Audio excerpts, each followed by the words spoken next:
Okay, so it is El Clasico day and one of the biggest El Clasicos in recent history because of the importance of this game. This game is going to dictate what happens in La Liga for the rest of the season. You know, this is do or die for Real Madrid in this moment in time because of the fact that if Barcelona wins this game, I think that La Liga is done. I think La Liga is quite over at the current moment. But if Real Madrid win this game, suddenly we are perhaps back in the title race, 6 points behind Barcelona, and puts a little bit of pressure on them. So I think we have to put in a performance that reflects that need to win here, because there has to be a sense of urgency. There has to be a sense of now or never in this performance, because ultimately that is what it is. And so, what do you think? What do you think is the importance of this match coming into the final stretch of La Liga and into the Champions League matches as well? Yeah, it's as simple as this. If we win, we are back in it. If we lose a draw, it's going to be difficult. It's difficult because, of course, Barcelona have no other competitions except for La Liga and the Cup, the Spanish Cup. We have the Spanish Cup, La Liga, and the Champions League. Barcelona can focus on the Cup, and it's easier for them. We have a lot of stuff on our agenda. So if we win, we are back in it. If we lose a draw, it's going to be difficult for us to catch up. And it would be recommended that we focus on the other competitions. And this is also flashbacks of the 2015-16 season. I'm not too sure the point gap was during the Clásico, when, of course, I think it was 10 points behind, and then we won 2-1 at Camp Nou, and then we began to cut the gap down to 1 point, and we lost La Liga by 1 point. Even if we end the season like that, I'm happy, and we win this game, and we lose the season by 1 point, I'll be happy with that, because at least we showed some fight to claw back from the position that we were. And I think in that game, it was Cristiano who scored the winner. In that game, I'm not too sure if he could recall that match. Yeah, I do. Benzema scored one as well, I believe, in that game. Yeah, a beautiful scissors kick. It was 10 points. The win gave us 7 point. We cut down the lead to 7 points. Barcelona fumbled a bit. We kept on winning. We ended the season 1 point behind. So you never know what could happen. This side isn't as good as the 15-16 team. So if we can win this game, you never know what can happen. And of course, I have faith in the team to win this match, but it's many games ago, and that's where I don't have as much faith in the team as to consistently win matches. They can win this one, but of course, normally after we beat Barcelona, normally we would draw or lose to some mid-table team. So normally my biggest concern. Yeah, 100%. And this is a very difficult match. If in that 15-16 season, we should have probably won that league. It was just down to some Suarez brilliance at the end of that year, which absolutely, he scored something insane, 10 goals in the last 8 matches or something like that. Whereas he just went mental at the end of the season, and you can't really account for that. And I don't think Barcelona have that magic at the end of the season. But I tell you what they do have is that defense. That defense right now looks impenetrable, especially Marc-Andre Ter Stegen, who is expected to start in goal. At right back is expected to be Ronaldo Araujo as usual, and then the other two centre backs will probably be Jules Koundé and as well as Andreas Christensen. At left back, Alejandro Balde is expected to start, and in the midfield three, no Pedri once again, so it'll be a midfield three of De Jong, of Busquets and Gavi, and then the front three is expected to be Rafinha, Lewandowski and Ferran Torres. Now, it's not full strength Barcelona, especially in attack. Pedri's missing and Dembele is missing. I think that's two of their most important players, especially Pedri. I think I've really been impressed by Pedri this season. Before I was maybe thinking he's a bit overhyped, but this season he's been really, really good, and I think it's more the games where he's not there. You can really see where Barcelona struggle. And I think you can see how, when Barcelona don't have Pedri, they just can't keep hold of the ball for some stretches of the game. And this is where I think we need to try and take advantage, which is impose ourselves on Barcelona and really, take a hold of this game. So what do you think we can do in the absence of Pedri? Yeah, I think without Pedri, of course, they lose a lot of energy in team. Of course, Gavi gives you, Kessie gives you, De Jong gives you, but Pedri offers you control, Skelly offers you creativity. He can also make impact on the attacking end, the defensive end. So Pedri would be a big miss for them. I think the percentage of their win success percentage without Pedri is much lower. I think it's in the 60%. I think you can correct me if I'm wrong, but it's quite low, and that's a good sign. Of course, it makes it easier trick because they are the one that's going to start today. So of course, it gives us a big competitive edge. Yeah, and then Dembele is obviously. I think we'll talk about Dembele in our lineups, but other areas where we could talk about is that Marc-Andre Ter Stegen in goal, because he's been absolutely incredible this year, and I can't say anything, but he's probably been the best goalkeeper in Europe, because the fact is, without Marc-Andre Ter Stegen, Barcelona would not be top, and that's for sure, because there have been so many 1-0 games. I think it's 11 they've had this year, and in those games, it's not like the opponent hasn't had shots. It's just because Marc-Andre Ter Stegen's been absolutely incredible. I think it's 19 clean sheets so far this year. That's just to have that record, and even at the end of a season to have that record, that's amazing. And the season's not even done. So I think Ter Stegen has been absolutely incredible so far this season, and to get past him, I think that's going to be a real challenge. So what are your thoughts about Ter Stegen's form so far this season? Yeah, it's been quite good, similar to Courtois last year. Let me give you the quote that Courtois said on yesterday about Ter Stegen, and it's going to define everything. He said, Ter Stegen is the reason Barcelona are 9 points ahead in LaLiga.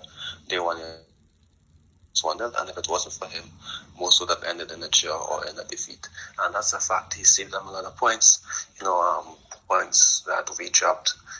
He has helped save them some of the points, and it's helped extend the gap against us. It's these fine margins that defines the season. And of course, if Barcelona go on to win the league, he's going to win the Pichichi, of course, and I think most likely he's going to be in the team of the year for La Liga. I'm not too sure if he's going to be in the team of the year for the entire world, but it's going to be well deserved, and it's not something that you can hate on because he's a good goalkeeper. He's been a good goalkeeper for a while. He had a bit of a drop off, and of course now he's back at his best. I know we had a conversation, we saved that for another time, when we said that normally goalkeepers would eventually stay at the best in the world for more than 2 years, but with Neuer, De Gea, Alisson, Ederson, Courtois are black, now Ter Stegen again. So we discussed that another time, but at the moment he's competing to be one of the best in the world, and of course we have to give him credit for it. Yeah, in terms of Ter Stegen, once more, I think it's hard to deny him the player of the year, to be honest, because he hasn't been the most exceptional player of the year, but at the end of the day, he's been the most influential on the team that's probably going to win the title. So that's what Ter Stegen's brought to the table. So in goal, who have you gone for our team, Real Madrid, in this game? I've personally gone for Courtois, and I assume you've gone for the same. So yeah, of course, if we lose the league today, which I hope we don't, I hope we win, then of course Lunin can get more chances, increase his confidence and game time. And of course, we should increase his confidence and game time so that maybe we can get a good offer for him, because I do want him to leave to get opportunities, I'd say. So now Courtois in the future. Yeah, then right back. Now this is a position of deliberation. Now I don't think Barcelona have the strongest left winger right now, and that's Ferran Torres. He can provide threat, but he's not exactly on form. So I think this is a game for Dani Carvajal to start. No doubt in my mind here. What did you say? Did you say Carvajal? Yeah. For me, I was actually thinking, to reintroduce Mendy and put Nacho at right back. But I decided, Carvajal. He's played 2 games back to back. It might be difficult for him, to play a third game back to back. Third game back to back. Normally we know he struggles then. So I don't think Ancelotti would use Lucas, in my opinion. So I think for me, I'd go Nacho at on that side and Mendy on the other side to just bring him back. I'm sure he's training well for a week now. I know it's his first game back, but Carvajal, I think I think he mightn't be as sharp as we think. He wasn't at his best at Anfield, at the Bernabeu. I mean, he wasn't one of our better. So I think we should have Mendy back at left back, and Nacho at full back, in my opinion. I know that it's a bit of a chance, to just drop Mendy back in a Clasico, but it's also a chance to play Carvajal back to back to back. It's a bad sample size from what we've seen this season. If you remember the Super Cup final. Yeah, I mean, I agree with that, but I think, it is risk. It's always a risk playing Carvajal, but at this current moment in time, I'm not so sure about putting Mendy straight away, especially with his injury concerns, putting him straight away back in the lineup.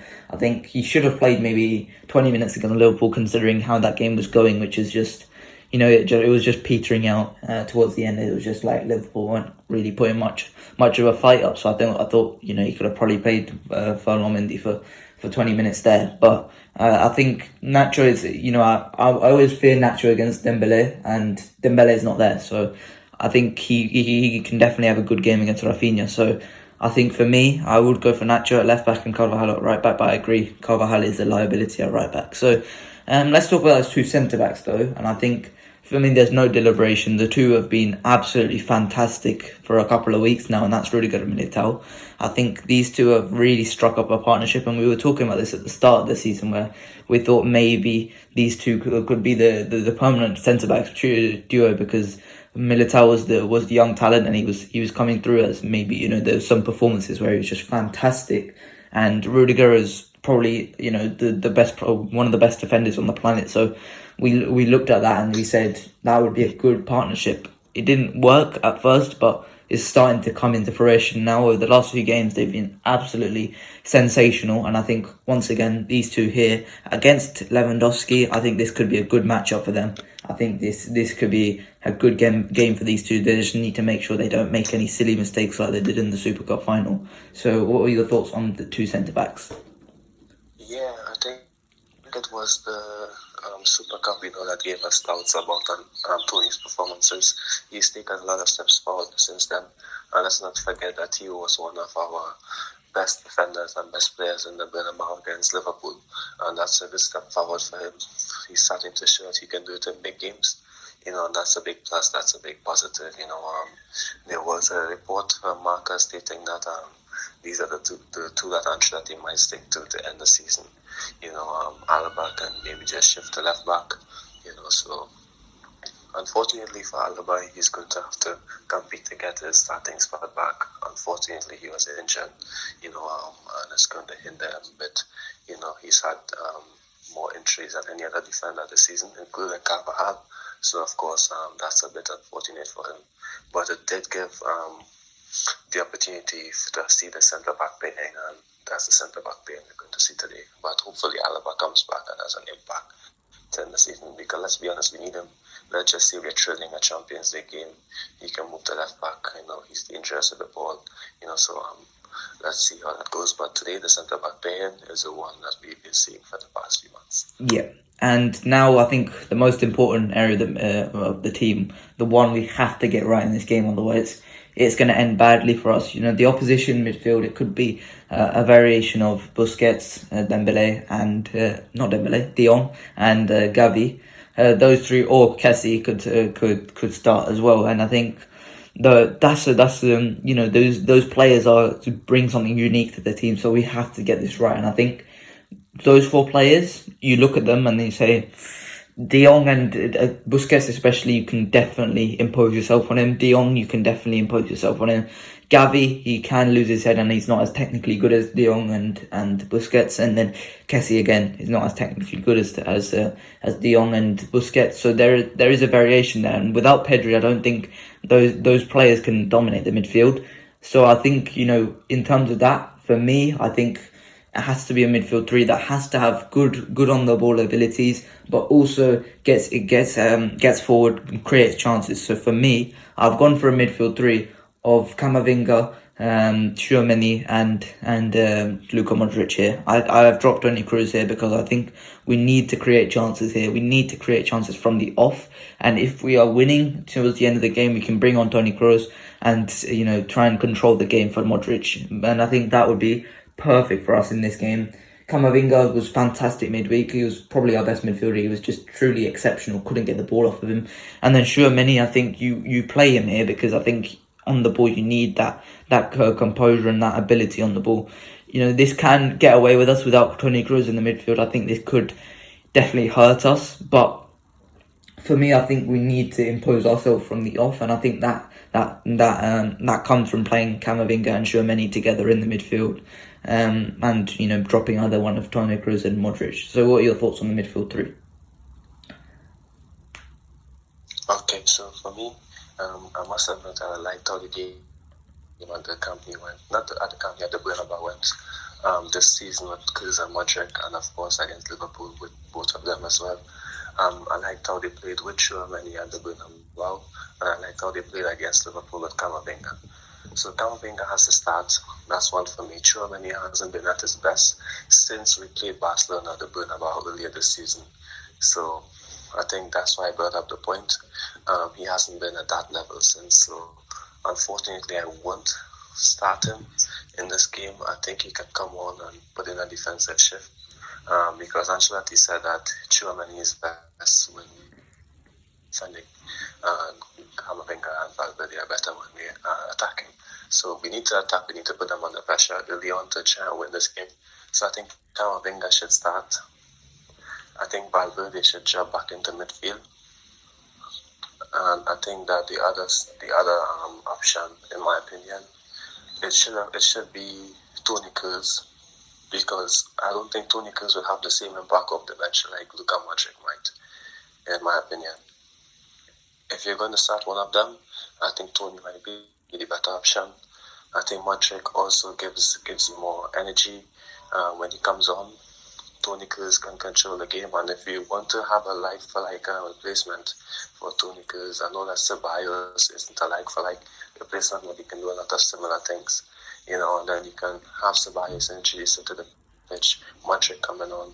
In my opinion, if you're chasing the game, if you want to win, I think Modric and Ceballos can have a better impact off the bench. Of course, I think that might work. And of course, if you're winning, you can have Tchouaméni come on for his defense. In my opinion, even if you're chasing the game, of course, you can have a defensive player come on. I think many people forget that if you're chasing the game, you don't want to concede another one. You can, and let's just say Camavinga is tired, you have Tchouaméni come on. He can make an impact that way. I know many people forget that a defensive substitution could be made even when you're chasing a game. Yeah, and the only reason I agree with you. I think the Modric brings more of an impact off the bench. However, I don't think we should rely on that. I think we should go straight from the off and try and get the goal early on, because this is not a game where you want to be playing 0-0 coming into the 60th minute, because that's the game that Barcelona will probably want to play at that point. They would rather keep a draw and keep the 9-point lead rather than push forward and perhaps risk a goal. I think this is a game where Barcelona will be happy to take a draw, and this is not a game where we should be happy to take a draw, and we should get at Barcelona right from the off, make them uncomfortable, and really try and get that goal in the first 15 minutes, because that's the game we should play. So yeah, I was thinking about putting Valverde in the midfield, but I just don't think he has the technicality to play in this game where we need to keep the ball against a team that don't have Pedri. If they had Pedri, I would say, yeah, I agree with you. Valverde in the midfield is perfect for this game. However, no Pedri, we need to keep the ball. We need to try and pick passes from the deep. I think Fede on the right wing would be my choice instead. I assume you've gone for Rodrigo as a result then. Yeah, I'm going for Rodrigo because I know that Rodrigo and Valverde as a duo on that side, they can be more impactful. Rodrigo can come inside, and link up. And I think that's where we can keep the ball, because he can come in more like the number 10. And normally when that happens, Valverde from that central midfield position on that side, he can drift out and give us width on the other side. So that's why I've gone for Valverde midfield and Rodrigo on the wing, because I think they can switch positions a bit. Camavinga and Tchouaméni, Camavinga and Toni as a pivot, they can control the game. Rodrigo drop in deep, Vinicius can come can come a bit deeper, and which can give Rodrigo a bit more space with Benzema to work. And just that we have been saying that, he has analysed the Vinicius versus Araujo in duel, and I think that's what he might do. He's not going to play Vinicius on the right like he suggested that he could do. I think he's going to maybe play Vinicius a bit deeper to link up a bit, to drag the opponents a bit further away from the goal, and to have the other guys, Valverde, Rodrigo, Benzema, make the impact. I think that's what I think it's a good solution in my opinion. Yeah, and I would prefer trying him on the right, but I think this is not a game where you experiment. I think you have to. It's not a game that you try something new, in my opinion. Maybe you could have tried him on the right against Robertson, but he was doing so good against Trent on that side, so why switch him? But maybe in a La Liga match, you can have him. Yeah, I think that side for the final 30 minutes. I think that was something that we should have done against Espanyol. Like you said, he was just having so much fun against Trent. I think we should have just left him there. But this is not a game where you try something new, try something and it fails, because Vinicius is our most dangerous player, and certainly. And I think in this game you have to have Vinicius on top form. Otherwise, we could be in for a long day. So let's hope Vinicius can produce something here, and let's hope Benzema can produce something here, because he's coming off that little knock against Liverpool, and coming off that knock he had at the weekend as well. So let's hope Benzema's fully fit, because we need him to be fully fit in this game, because he needs to finish off some chances. He's not been the sharpest. One concern I have had though, in that game against Liverpool, we should have blown them out the water. 4-0, 5-0, we should have scored 4 or 5 in that game. There was no doubt in my mind that we wasted chance after chance after chance. And that is a bit of a concern, because this has been the main problem for us. Mostly in La Liga, we've just wasted a lot of chances so far this season. So, do you think that could cause problems for us at the Camp Nou? It's going to be a hostile environment if we continue to waste those chances. Yeah, it's going to be a hostile environment, of course. I'm not too sure if we have played. When's the last time we played in a hostile environment? Maybe Anfield against Atletico in the derby. I think that was a bit more hostile at Anfield. I think Anfield it's more the energy for Liverpool. So I don't think it maybe bothered Madrid. The energy was for their team, they're chanting for their team, supporting the team. At the derby, in my opinion, it was hate for Madrid. It was hate for us. And when you go to the Camp Nou, it's not going to be just chanting for the team, it's also going to be about the hate for Madrid as well. So I think that's why it's going to be a bit more hostile, in my opinion. So, that's a game that could affect us, but it's a game with our young players. I think it's going to be a new opportunity for them to end their careers, in my opinion, and we have to see how they step up to it. They have shown to have good mentality in the past, in the derby as well, but let's see. This is a new ball game for them. It's difficult to analyze if we haven't seen them in this space. Of course, we've seen it under Jose when Cristiano stepped up. Xabi Alonso, Sami Khedira, Sergio, Pepe, Marcelo, Fabio Coentrao, Arbeloa, Casillas, all these names under Jose, they stepped up under these conditions. Now it's time for these guys to step up. And it's difficult to say if it's going to affect them if we haven't seen them at the Camp Nou in this hostile environment. Yes, they have won at the Camp Nou as of late, however, that's when during the pandemic, that's when the Messi Ronaldo debate died down. That's when I think we played in empty stadiums. That's last year when things isn't going to be as bad as they are on today. So of course there are a lot of ifs and buts compared to the last time we went to Camp Nou. So it's going to be new for these guys. Hopefully they step up. Yeah, 100%. And we've made mistakes in El Clasico, but it's time to put them right. Because over the last few games, we've struggled against Barcelona. Here's an opportunity to put things right, put ourselves back into the title race. 6 points. They've got some tough games coming up again. Rayo Vallecano coming up, Atletico Madrid coming up, Girona coming up. These are teams that suit the style of play that Barcelona do not like to play against.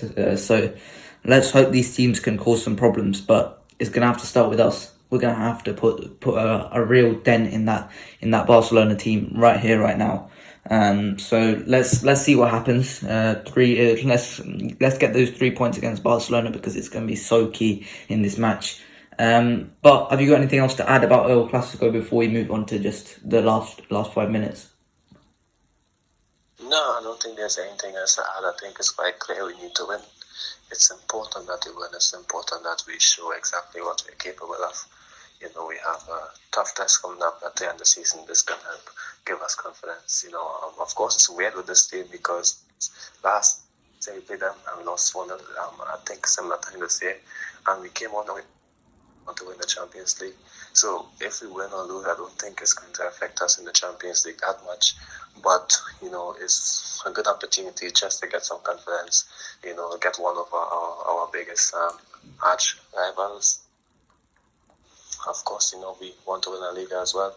And of course, we're going to play them in the Cup shortly as well. So even if it doesn't help us win a Liga, it gives us confidence to play them again in the Cup. And let's not forget we have a Cup game against them coming up at that same stadium. So it's important that we do well. Yeah, and then last 5 minutes, let's talk about that UCL draw that happened on Friday. And, you know, we got Chelsea, and I think, all in all, I think the Chelsea fans are happy to get us. I don't know why, but they are happy to get us. And I think we're happy to get them as well, because they haven't been great. They've probably been, on form, they've probably been one of the worst, maybe alongside Milan. They've probably been the worst team left. And ultimately, I think we're very happy to get this team, because if Thomas Tuchel couldn't get past Real Madrid, if Jurgen Klopp couldn't get past Real Madrid, if Pep Guardiola couldn't get past Real Madrid, I'm not sure about Graham Potter, to be totally honest. And Chelsea have some dangerous weapons. You know, Mudryk has caused Real Madrid problems and Dani Carvajal problems in the past. Enzo Fernandez, we've both talked about him endlessly. He's a very good player, and so is someone like Raheem Sterling. Players like Noni Madueke could cause problems 100%. But I think this is probably a better draw than we could have expected, because out of the teams left, I would say probably I would have preferred to get Inter or AC Milan. I would have preferred to get them, but after that, I would probably say Chelsea. So, what are your thoughts on this draw? Are you happy with it? And what problems do you expect them to cause?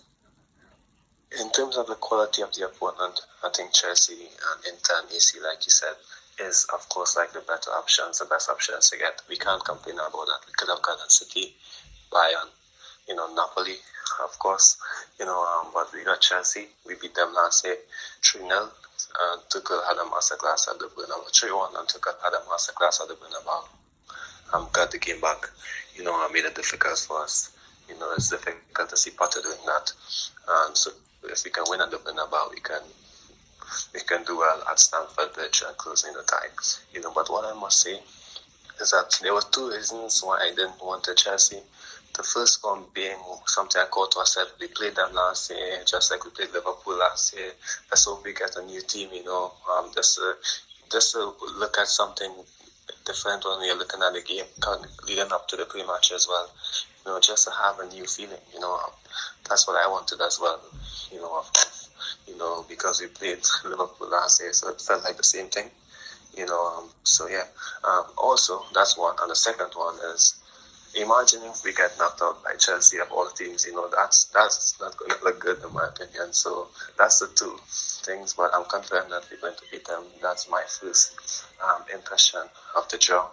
But if we can play well and do what we did in the first leg, the 16th minute to the 90th minute of the first leg, we're going to beat them. Of course, because they can't concede goals. Their goalkeeper is really good. Kepa, I like him. That's my second favorite goalkeeper after Courtois. I do like him, but I think that he can come to us if to be a backup to Courtois when he was having a bad time at Chelsea. That in the past, but I think if you hit long shots at him, there's a good chance he might score. I'm not too sure if he's weak in long shots, because he's a good, quick goalkeeper, but I'm not too sure if he's a bit weak in long shots, but we can score them. Of course, their defense is a bit slow. I saw the Southampton game, not the Everton game yesterday. Well, some of the goals they've conceded, and the Everton striker, I'm not too sure his name. How he just burst past, I think it's Koulibaly, quite easily. I'm seeing Vinicius in that position, Rodrigo in that position. I'm like, wow, we can definitely, cause some damage. Yeah, I was watching match of the day, and I literally saw Vinicius Jr. in that position, and I thought we can cause this Chelsea team some problems. And similar with Doucouré off the corner as well. I could see that Militao in that position as well. So there are definite holes in that Chelsea side that Real Madrid can definitely take advantage of. But elsewhere in the draw as well, if we beat Chelsea, we come up against either Bayern or Man City, so that's good. Either one of those teams have gone straight away, which is lovely to see. But on the other side, if we get to the final, you're looking at a potentially weaker side. I have a strange feeling that Napoli might not make it to the final. They should. That should be guaranteed, to be honest, because that is the easier side of the draw. But I have a strange feeling that it might be either Milan or Benfica that get to the final, in my opinion. I think there is just something about AC Milan getting to the final that just says maybe they do. Maybe they could just completely flop and they're horrible. They lose 4-0 at home against Napoli. Osimhen scores a hat-trick. But I just have a strange feeling that Milan get to the final. So in terms of the route to the final, what are your thoughts on it? In terms of, playing Bayern or Man City next, straight away in the semis, and then obviously, inevitably, playing either Milan, Napoli, Inter, or Benfica in the final. If we can get past this team, Liverpool, Chelsea, then of course City or Bayern, then of course, in my opinion, it makes it much better, for us to be more confident heading into the final. If let's just say we knock out Benfica, if Napoli have an off night and we beat them, and then we play, let's just say Bayern or City in the final, you're going to be like, okay, we beat those teams, but this is a new test for us. You might be a bit more nervous. Lead up might be a bit more anxious, but if we can beat these tough teams going into the final, no matter who we face, we're going to be a bit more confident, similar to last year. So let's see how it goes. In the Champions League, anything can happen. Of course, we were confident against Chelsea in the last year under Zidane. They defeated us. We were confident. We weren't that confident last year, and we won. Let's be honest.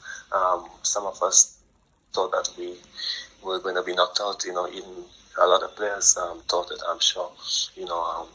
But in the last 2 minutes, Rodrigo scored 2 goals. We came back against PSG. We came back against Chelsea. Against Liverpool, when they were just bashing us with shots after shots. We won the game 1-0. So it's unpredictable. The teams that you don't expect to win sometimes win.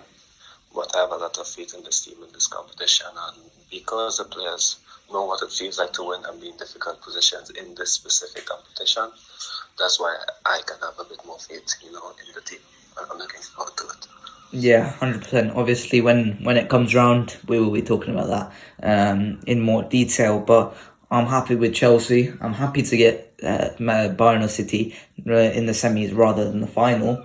And then, obviously, after it's just a straight shootout between us or Benfica, Inter, Milan, or Napoli. So it's a good route. I think it's a good route for us. I think it's better than if we were to play Bayern now, City next, and then Napoli in the final. I think it's a better route than that. So I'm really happy with this. Get rid of Man City or Bayern right now, and then face the other one in the semis. Then an easier team in the final.